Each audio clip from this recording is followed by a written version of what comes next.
దేవుని కొరకు సమయాన్ని కేటాయించి దేవుని పని కొరకు సమయాన్ని కేటాయించే స్థితిలో మనం ఎక్కువ ఉంటున్నామా, మన కొరకు మనం సమయాన్ని ఎక్కువ కేటాయించుకుంటున్నామా? మనం ఆలోచన చేయగలిగితే దేవుని పని చేసేవాడికి అలసట రాదు. నాకు ఎంత వయసు ఉంటుంది, మన భరత్ గడు అంత ఉంటాను.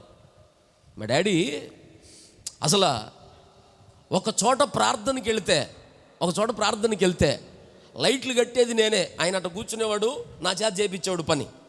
లైట్లు కట్టేది నేనే, ఈ మైక్ పెట్టేది నేనే, చాపలు వేసేది నేనే, పట్టాలు వేసేది నేనే, ఈ టేబుల్ ఉంటుంది కదా పాస్టర్ గారు వాక్యం టేబుల్ అరేంజ్ చేసేది నేనే, డ్రమ్ము కరెక్ట్ టైట్ చేసుకుని కూర్చునేది నేనే.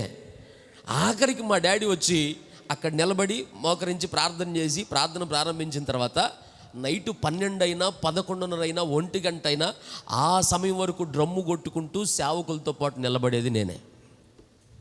మీకు ఒక మాట చెప్పనా, పాస్టర్ గారు వాక్యం చెప్తున్నంతసేపు బైబిల్ వాక్య రెఫరెన్స్ చెప్తారు కదా, చదివేది కూడా నేనే.